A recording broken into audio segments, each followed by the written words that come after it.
Here's the question. Is Fort Triumph worth your time? This is a fantasy turn-based strategy.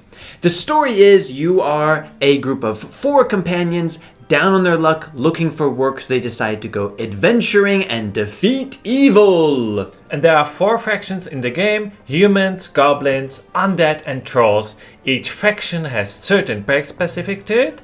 Once you choose your faction, then you will start with 4 characters, 1 from each of the classes. That is Archer, Paladin, Mage, and Barbarian.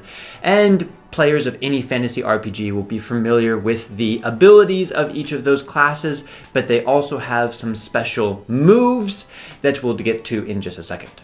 And the game consists of 2 parts. The first one is HoMM, which stands for Heroes of Might and Magic. And you're basically on a map, really small. You have your town, you have enemies. That it is still turn-based, but you take your character to gather items, resources, or take which battle you want to. The second part is combat. When you encounter enemies on the overhead map, then you go into a combat map, which is also randomly generated and is more 2.5D. You can spin the map around and position your characters very carefully based on the abilities of the enemies you are attacking. Now, the most interesting thing that Fort Triumph offers is environmental physics. That means you can use the special kicks or spells of your characters to knock down trees, throw rocks across the map, and cause enemies to bump into each other. But don't forget where you place your characters, because enemies can do exactly the same. There is also a multiplayer mode for up to 8 players where you can compete or become allies. So that tells you the basics of what the game has to offer. Now the question is, should you play it? But first, you should know that this game is completely free to claim and keep forever from the Epic Games Store for 1 week starting on December 1st.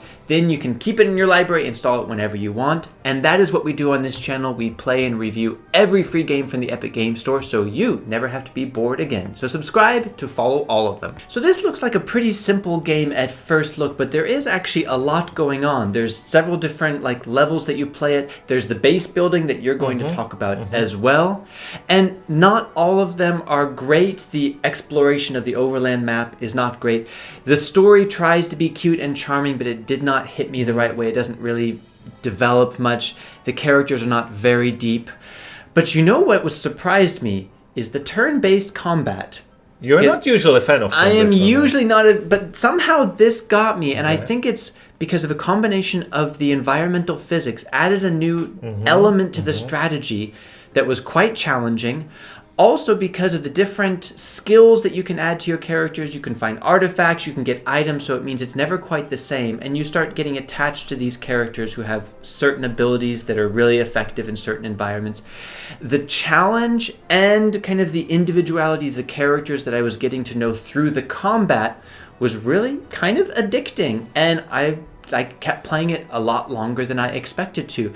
So overall, I'm actually going to say yes, you should give this game a try. Okay, actually I'm a fan of turn-based games, and this is basically a rip-off of Heroes of Might and Magic, which I loved, and an XCOM for turn-based part. And I think both of the games mentioned are great, so you should go and play them. This one is a mashup that if you've played both of these games, you will not probably find anything new there. So for this game, I'm gonna have to climb a little bit to know, because I find this game very mediocre. Where it could be more fun could be the multiplayer, since it's up to 8 players. So maybe try that one. A really nice and unexpected bonus for a game of this type of graphics was the kill cam that was actually quite dynamic and unexpected, with even depth of field.